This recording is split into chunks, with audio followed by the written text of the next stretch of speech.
تلاوت کردہ قرآن حکیم کا مختصر اور جامع حصہ امام الانبیاء محمد الرسول اللہ صلی اللہ علیہ وسلم کی سیرت طیبہ کے لیے بنیاد اور اساس کی حیثیت رکھتا ہے۔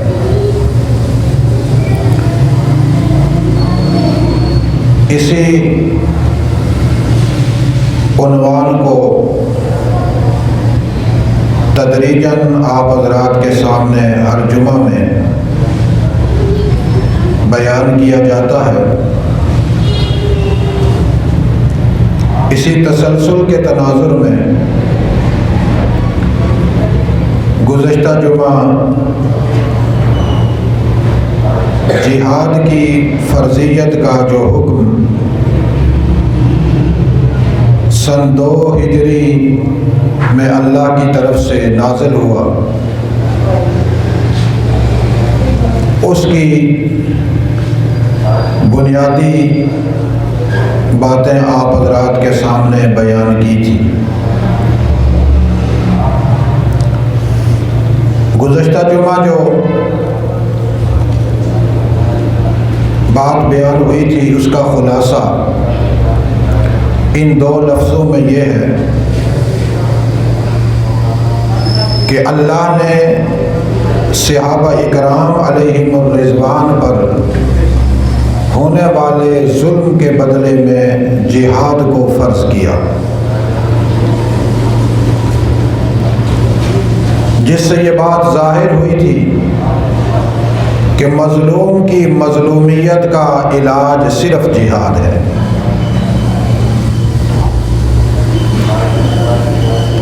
دوسری بات یہ بات واضح ہوئی تھی کہ صحابہ اکرام علیہم الرضوان اور اللہ کے رسول صلی اللہ علیہ وسلم پر جو ظلم کیا جاتا تھا وہ کس بنا پر تھا، تو وہ نقطہ قرآن حکیم نے واضح کیا تھا، الا ان یقولوا ربنا اللہ۔ جس وجہ سے مشرکین اور کفار ان پاک باز ہستیوں کے ساتھ ظلم کرتے تھے، حتیٰ کہ انہیں مارا بھی پیٹا بھی، ان کو گھروں سے بھی نکالا، شہر سے بھی نکالا، لیکن ان کا نعرہ یہی تھا کہ ہمارا پالنے والا صرف اللہ ہے، ہمارا معبود صرف اللہ ہے، مسجود صرف اللہ ہے، سب کچھ دینے والا صرف اللہ ہے۔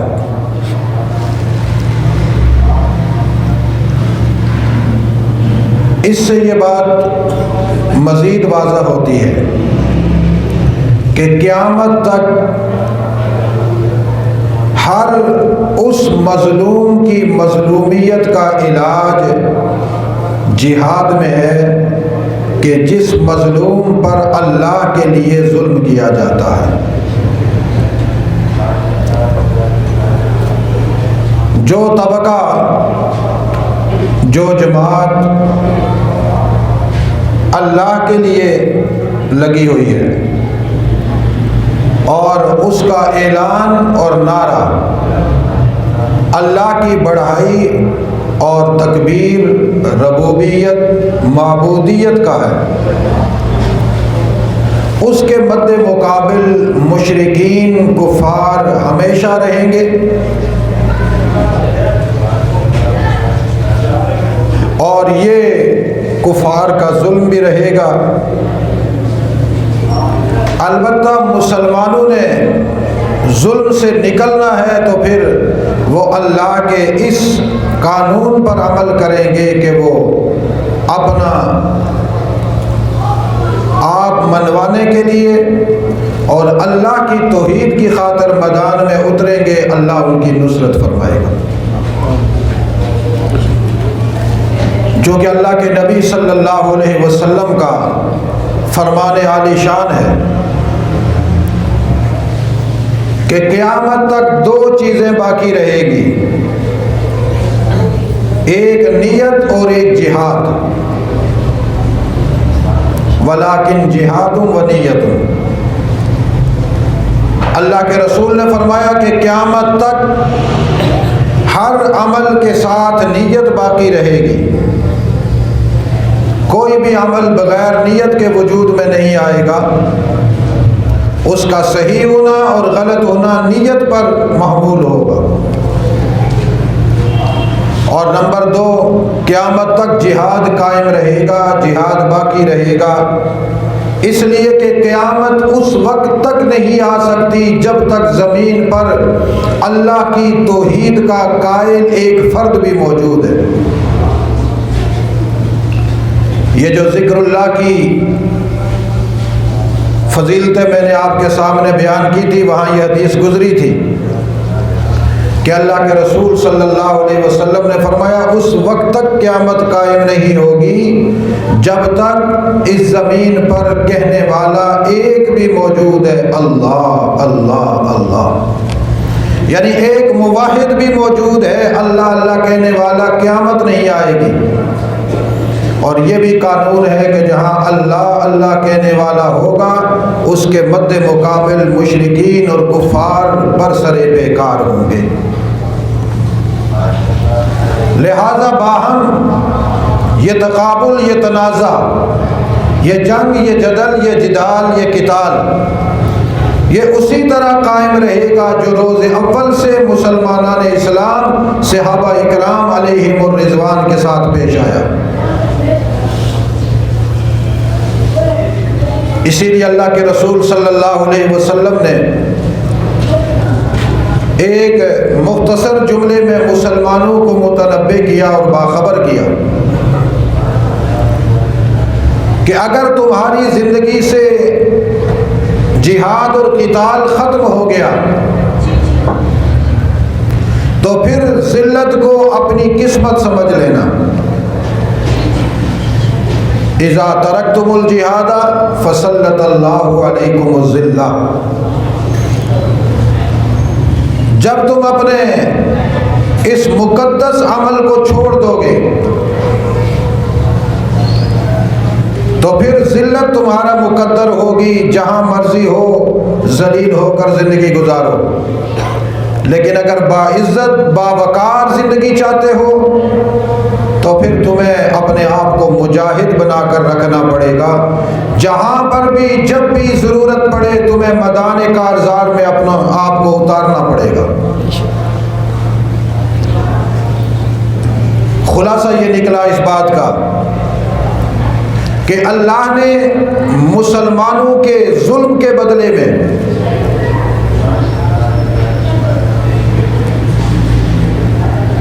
جہاد کے فریضے کو نازل کیا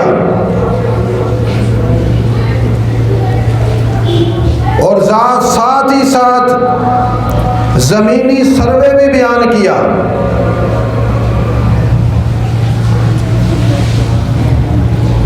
ایک سروے وہ ہوتا ہے جو گورنمنٹ کرواتی ہے،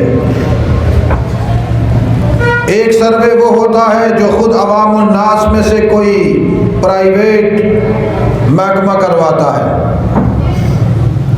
ایک سروے وہ ہوتا ہے جو خود سیاح زمین پہ گھومتے ہیں اور سروے کرتے ہیں، معلومات لیتے ہیں، لیکن یہ سروے جو قرآن میں بیان ہے یہ اللہ نے خود کیا ہے، اور وہ رپورٹ پیش کی اللہ نے قرآن میں ولولا دفع اللہ الناس بعضهم ببعض لہدمت صوامع وبیع وصلوات ومساجد یذکر فیہا اسم اللہ کثیرا۔ اگر میں دنیا میں جہاد کو نہ بھیجتا، مسلمانوں اور کفار کی باہم ٹکر نہ کرواتا، مجاہدین کو میدان میں نہ اتارتا، کفر کی سرکوبی نہ کرواتا، تو نتیجہ یہ ہوتا کہ اس زمین پر نہ کوئی عیسائیوں کا عبادت خانہ محفوظ رہتا، نہ یہودیوں کا عبادت خانہ محفوظ رہتا، نہ مسلمانوں کی کوئی مسجد محفوظ رہتی، یہ سارے کے سارے منہدم کر دیے جاتے۔ ظالم، کفار، بدماش، اچکے، لچے، لفنگے، یہ خدا کے باغی، رسول کے باغی، دین کے باغی، قرآن کے باغی، ایمان کے باغی، سنت کے باغی عبادت گاہوں کو منہدم کر دیتے۔ ولولا دفع اللہ الناس بعضهم ببعض، اللہ نے قانون یہ رکھا ہے کہ بعض انسانوں کو بعض سے دفع کرتے ہیں، بعض کو بعض کے ذریعے سے ہٹاتے ہیں۔ جب کوئی ایک طبقہ ظلم پر چلنے لگ جاتا ہے، اترانا شروع کر دیتا ہے، اپنا ظالمانہ اور صفاقانہ نظام لے کر آتا ہے، تو پھر اللہ کہتے ہیں میں اپنے پاک باز بندوں کے دلوں پہ تھپکیاں دیتا ہوں، حوصلہ دیتا ہوں، اور انہیں کہتا ہوں اٹھو میدان میں آؤ، اب ان کا مد مقابل بنو، مقابلہ کرو۔ اگر تم میدان میں نہ گئے تو میرے عبادت خانے سارے تباہ ہو جائیں گے۔ یہ اللہ تعالیٰ کی طرف سے سروے رپورٹ پیش کی گئی، اور مجھے اور آپ کو بتلایا گیا کہ دنیا میں جب بھی کوئی ظالم ظلم پہ اترتا ہے تو اس کی سب سے پہلی نظر میرے عبادت خانوں پہ پڑتی ہے۔ انہیں کسی ظلم سے کوئی سروکار نہیں ہوتا، کسی بدماشی سے انہیں کوئی تکلیف نہیں ہوتی، انہیں چڑ ہوتی ہے تو میرے پاک باز بندوں کی عبادت سے ہوتی ہے۔ وہ جلتے ہیں تو میرے لیے جو عبادت کے گھر متعین کیے جاتے ہیں ان سے جلتے ہیں۔ انہیں تکلیف ہوتی ہے تو اس کے منبر و محراب سے ہوتی ہے، اس کے میناروں سے ہوتی ہے، گنبد سے ہوتی ہے، اس لیے کہ یہ وہ اللہ کے گھر ہیں جن میں یہ اللہ کے پاک باز بندے اللہ ہی کی عبادت کرتے ہیں۔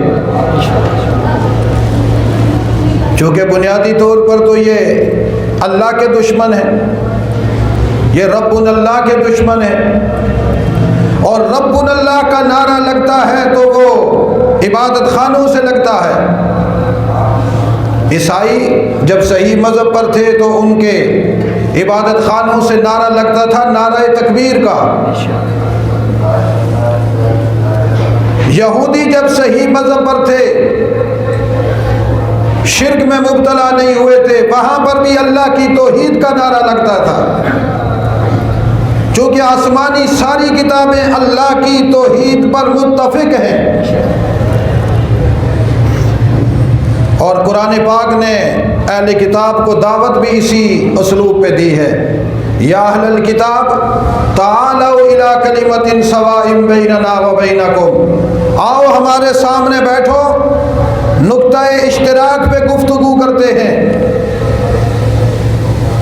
میٹنگ پوائنٹ ہمارا اور آپ کا یہ ہے کہ آؤ ایک اللہ کے لیے بات کرتے ہیں۔ تمہارے عبادت خانوں میں بھی اللہ اکبر کی صدائیں گونجتی ہیں، ہمارے عبادت خانوں میں بھی اللہ اکبر کی صدائیں گونجتی ہیں۔ تمہارا نبی بھی توحید کا پیغام لے کر آیا، ہمارا نبی بھی توحید کا پیغام لے کر آیا، تمہیں بھی تعلیمات توحید دی گئی، ہمیں بھی تعلیمات توحید دی گئی، آؤ اس پوائنٹ پر بیٹھ کر گفتگو کرتے ہیں۔ اور اللہ نے واضح طور پر مجھے اور آپ کو بتلایا جن گھروں میں اللہ ہی کی عبادت ہوتی ہے ہمیشہ مشرک اور کافر اس سے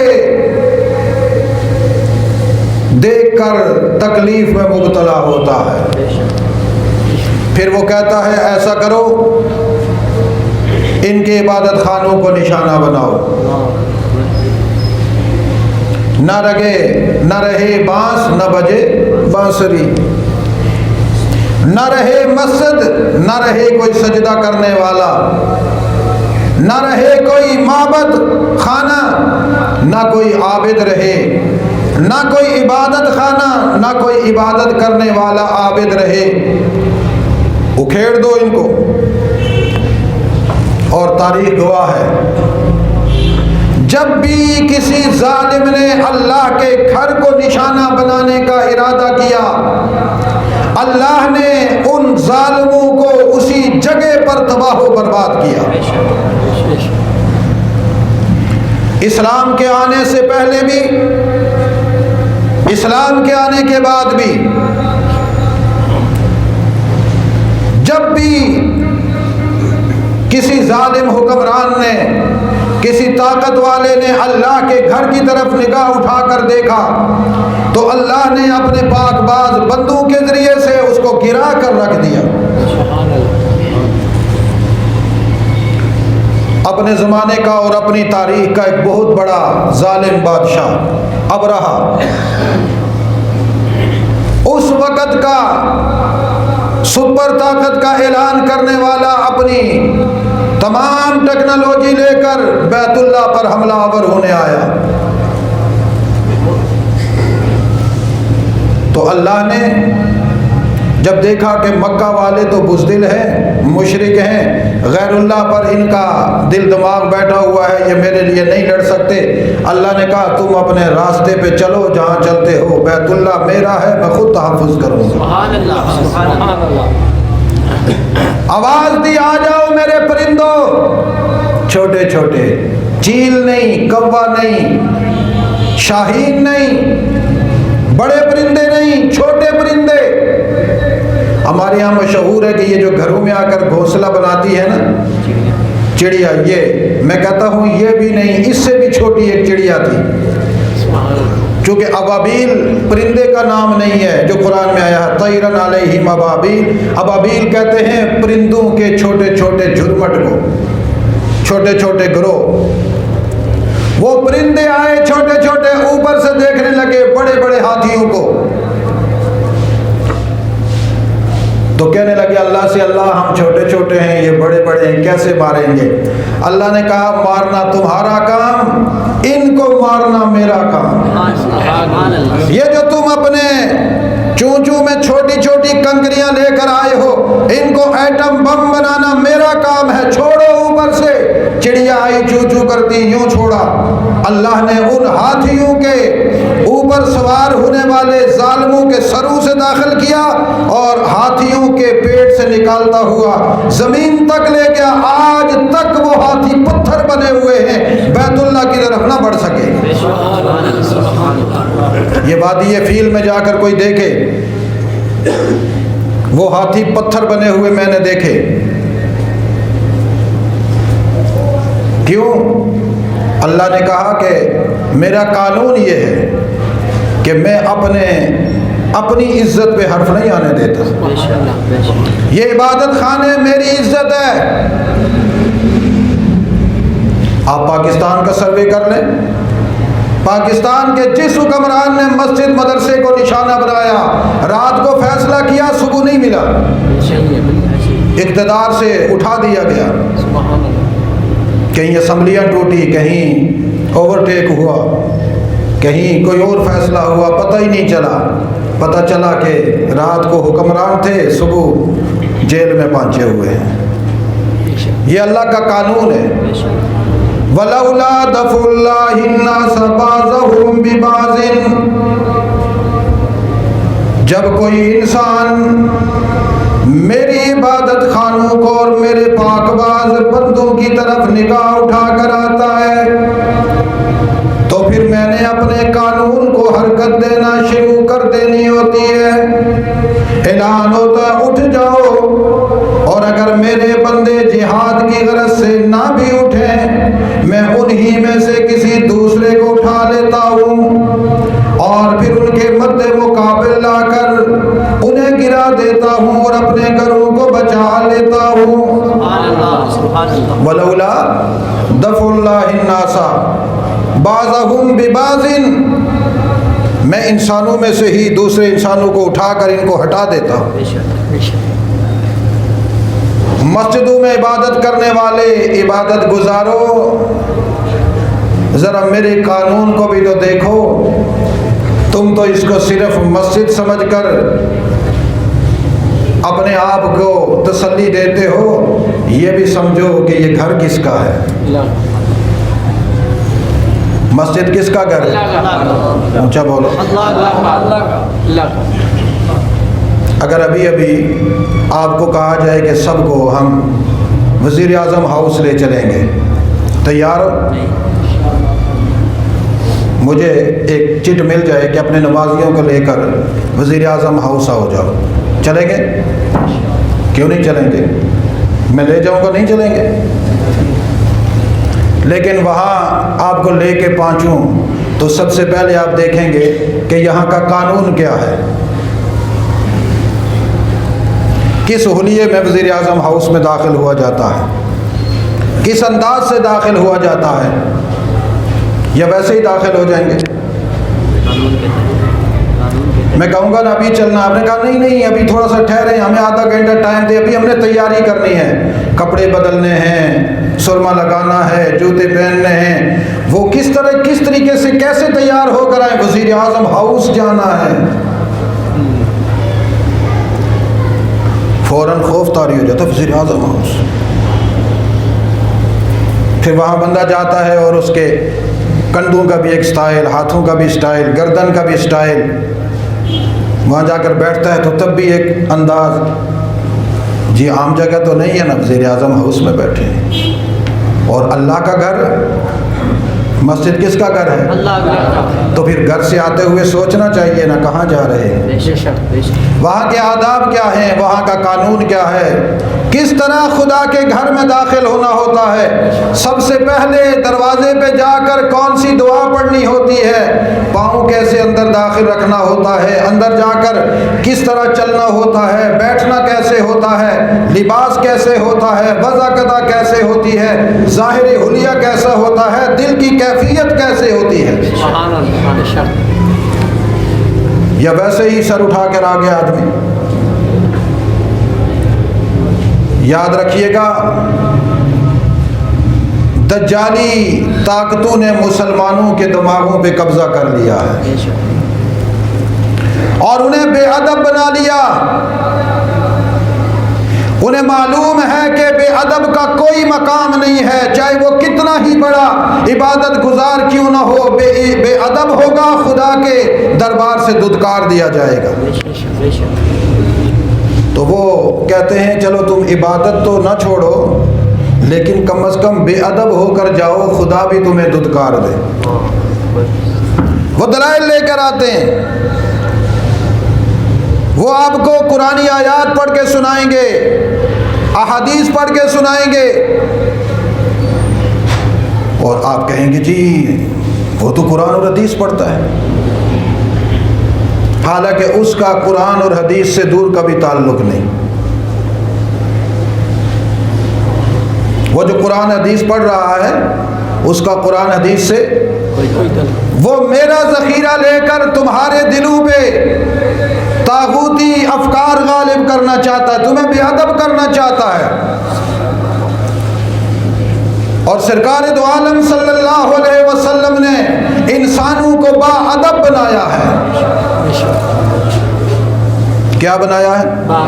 اونچی آواز سے، با ادب بنایا ہے۔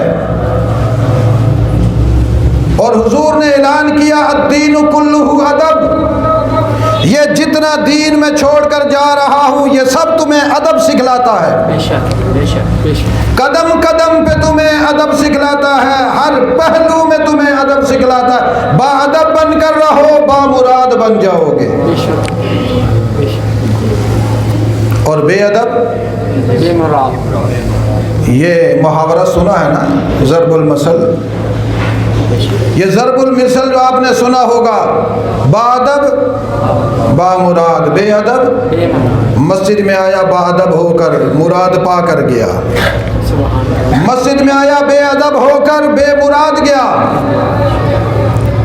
حدیث میں ہے کہ ایک آدمی نماز پڑھتا ہے، نماز پڑھ کے فارغ ہوتا ہے، نماز اس کے منہ پہ ماری جاتی ہے۔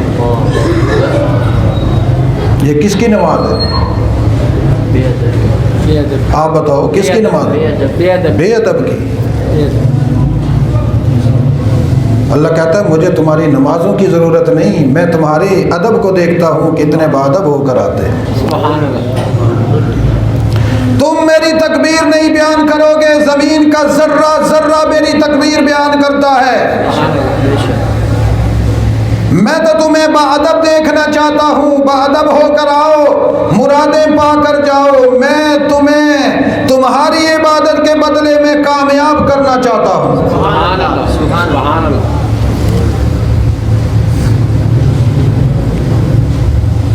ایک دفعہ میں نے یہاں نمازیوں سے کہا کہ بھائی ننگے سر نماز نہ پڑھا کریں، یہ فساق و فجار کا شعار ہے، اور حالت فسق میں نماز نہیں ہوتی۔ بے شک، ننگے سر ہونا فسق ہے، فاسق آدمی ننگے سر ہوتا ہے، یہ فسق ہے۔ تو ایک صاحب تھے، وہ بعد میں مجھے کہنے لگے جی وہ جو آپ نے جملہ کہا تھا مجھے سمجھ نہیں آیا، دوبارہ سنائیں نماز کے بعد۔ میں نے کہا جی یہ کہا تھا، کہتے حضور تو ننگے سر نماز پڑھتے تھے۔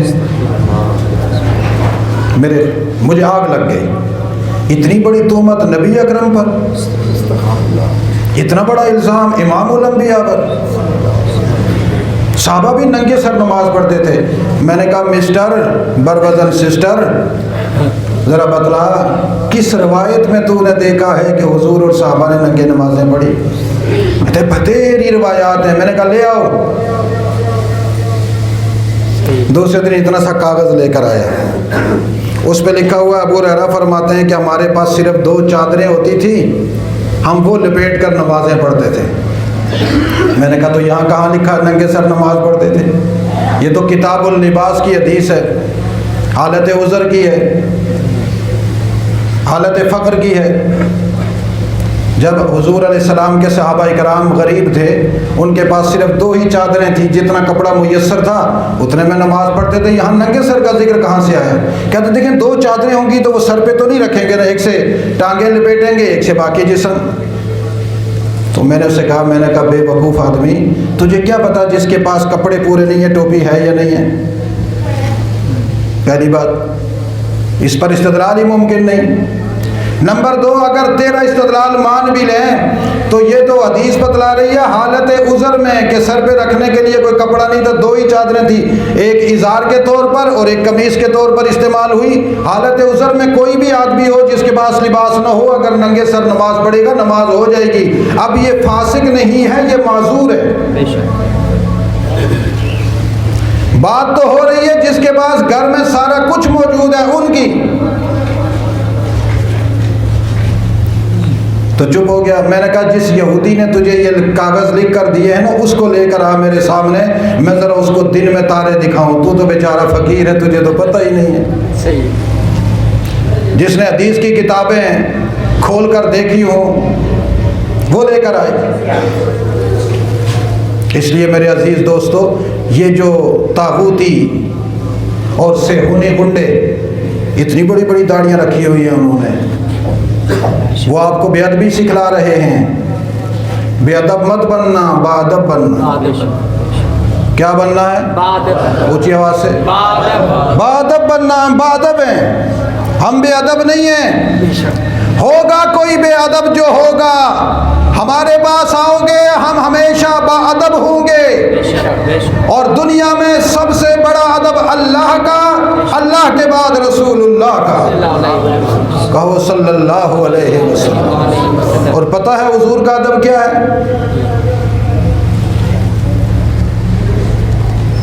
حضور کا ادب یہ ہے کہ جو سنت حضور نے اپنائی ہم وہ اپنا لیں۔ میں اس دن بھی حدیث میں پڑھ رہا تھا، میں بڑا پریشان ہو جاتا ہوں جب حدیثیں پڑھتا ہوں، واللہ میرا جگر پھٹنے لگ جاتا ہے۔ حضور علیہ السلام نے فرمایا کچھ لوگوں پر اللہ کی لعنت ہے، 6 افراد پر اللہ کی لعنت ہے، ان میں سے جو آخری بیان فرمایا اس کے اندر کہا کہ وَالتَّارِكُ لِسُنَّتِي، جو آدمی میری سنت کو چھوڑتا ہے اس پر خدا کی لعنت ہے۔ حضور جب فرما جائیں کہ میری سنت کو ترک کرنے والا لعنتی ہے تو کوئی اس پر رحمت لا سکتا ہے؟ نہیں لا سکتا۔ اللہ رحمت بھیجے گا؟ حضور نے فرما دیا لعنتی ہے، بات ختم ہو گئی۔ اب اللہ تعالیٰ کہے گا میرے محبوب نے لعنت کر دی، میں بھی لعنت کروں گا، رحمت نہیں کروں گا۔ جو ترک سنت میں نماز میں کھڑا ہو جائے تو رحمت آئے گی؟ تو پھر کیسے کہتے ہیں ترک سنت سے نماز ہو جاتی ہے؟ نماز کے اندر بھی خدا کی لعنت نازل ہو رہی ہو تو پھر نماز ہوگی کیسے؟ اس لیے میرے عزیز دوستو، میرے جگر کے ٹکڑوں، میرے الفاظ کی گہرائی میں جا کر سوچا کرو کہ میں کہنا کیا چاہتا ہوں۔ میری تمنا یہ ہے کہ میں آپ کو در رسول میں لے جاؤں اور رسول اللہ کے دروازے پہ پہنچا دوں، پھر رسول اللہ تمہیں قبول کر لے۔ میں جیسا کیسا بھی ہوں، جو بھی ہوں، تمہیں میں مقدس دیکھنا چاہتا ہوں رسول اللہ کے قدموں میں۔ تو اللہ کے گھر جن میں اللہ کی عبادت کی جاتی ہے ان کا احترام اللہ خود بھی کرتے ہیں اور اپنے پاک باز بندوں سے بھی کرواتے ہیں۔ اسی لیے قرآن نے کہا وَلَوْلَا دَفْعُ اللَّهِ النَّاسَ بَعْضَهُمْ بِبَعْضٍ لَهُدِّمَتْ صَوَامِعُ وَبِيَعٌ وَصَلَوَاتٌ وَمَسَاجِدٌ يُذْكَرُ فِيهَا اسْمُ اللَّهِ كَثِيرًا، یہ مسجدیں جن میں اللہ کا ذکر کثرت سے ہوتا ہے۔ سب سے زیادہ ذکر کہاں پہ ہوتا ہے؟ مسجدوں میں۔ اگر یہ جہاد نہ ہوتا تو مسجدوں سے اللہ کا ذکر ختم ہو جاتا، مسجدیں منہدم ہو جاتی۔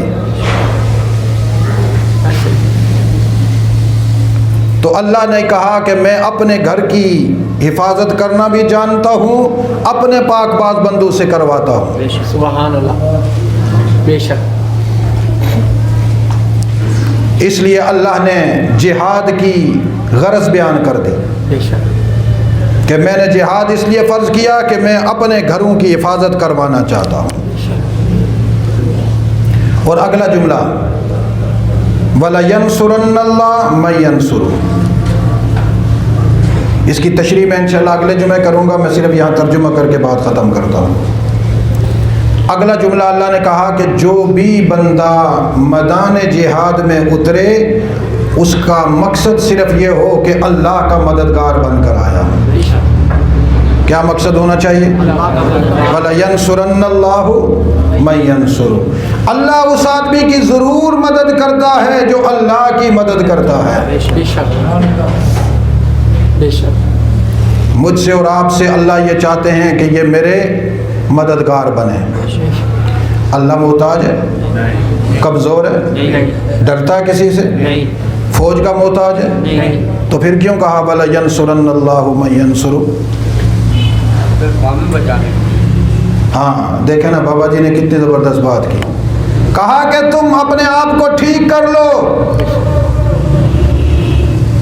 اپنی نیت ٹھیک کر لو، اپنا دل ٹھیک کر لو، اپنا ارادہ ٹھیک کر لو۔ تمہارے دل میں صرف میری رضا ہو کہ ہم میدان جہاد میں اترے ہیں تو فقط اللہ کے قانون کو لے کر آئے ہیں، کس کو لے کر آئے ہیں؟ اللہ کے قانون کو لے کر آئے، اللہ کے قانون کو۔ اللہ نے کہا تو آئے ہیں، جیسے اللہ نے کہا ویسے آئے ہیں، جیسے وہ کہے گا ویسے کریں گے۔ تم میرے مددگار بن کر میدان میں اترو، جس جگہ پر تم میدان میں میرے مددگار بنو گے، نگاہ آسمان کی طرف دیکھو گے، اٹھا کر دیکھو گے، میں تمہاری مدد کے لیے آ رہا ہوں گا، زمین پہ نظر رکھو گے، میری نصرت تمہیں نظر آئے گی۔ سبحان اللہ، سبحان اللہ۔ اسی لیے ادھر ایک صحابی نے تلوار اٹھائی، یوں تلوار ماری، ایک کی گردن پہ 7 کی گردنیں وہاں پڑی ہوئی۔ سبحان اللہ۔ صحابی پریشان ہو گیا، ادھر کون ہے؟ میں نے تو ایک کی گردن پہ ایک تلوار ماری، 7 کی گردنیں وہ جا کر لگی۔ دوسری ماری، ادھر سے گھما کر دیکھا 7 کی ادھر پڑی ہوئی ہیں، اس نے کہا ادھر سے کون آیا ہے؟ اللہ نے کہا پریشان نہ ہونا، میں نے تمہیں کہا تھا نا وَلَا يَنْصُرَنَّ اللَّهُ مَن يَنْصُرُ، تو تمہیں تلوار چلانا تمہارا کام، آگے ان کی گردنیں کاٹنا میرا کام، تنہا نہیں ہو، میرے فرشتے تمہارے دائیں بائیں کھڑے ہیں، وہ بھی تلواریں چلا رہے ہیں۔ سبحان اللہ، سبحان اللہ۔ فَلَمْ تَقْتُلُوهُمْ وَلَكِنَّ اللَّهَ قَتَلَهُمْ، تم نے نہیں مارا ان کو، یہ اللہ نے مارا ہے۔ اللہ نے کہا وَلَكِنَّ اللَّهَ قَتَلَهُمْ، اللہ نے ان کو مارا ہے۔ پھر جب تم میری مدد کے لیے اپنی نیت کو مخلص خالص کر کے میدان میں اترو گے، پھر زمین پر میری نصرت دیکھو گے، انہی آنکھوں سے دیکھو گے، میں خدا تمہاری نصرت کے لیے اپنی فوج در فوج بھیجتا رہوں۔ اس لیے عزیز دوستو، آج کی گفتگو کا خلاصہ یہ ہوا کہ اللہ نے جہاد کی فرضیت اس لیے کی ہے کہ زمین میں ایک تو مظلوم مسلمانوں کی مظلومیت کو دور کرنے کے لیے، نمبر 2 جو اللہ تعالیٰ کی عبادت گاہیں جس میں عبادتیں کی جاتی ہیں، مسلمان اللہ کی عبادتیں کرتے ہیں، ان گھروں کو بچانے کے لیے، سبحان اللہ، بے شک ان گھروں کو بچانے کے لیے۔ آگے اللہ نے تیسری بات کہی کہ تم میرے مددگار بنو، میں تمہارا مددگار بنوں گا۔ مزید تفصیل اس کی انشاءاللہ اگلے جمعے اللہ میں عمل کی توفیق نصیب فرمائے۔ لقد يسرنا القرآن للذكر فهل من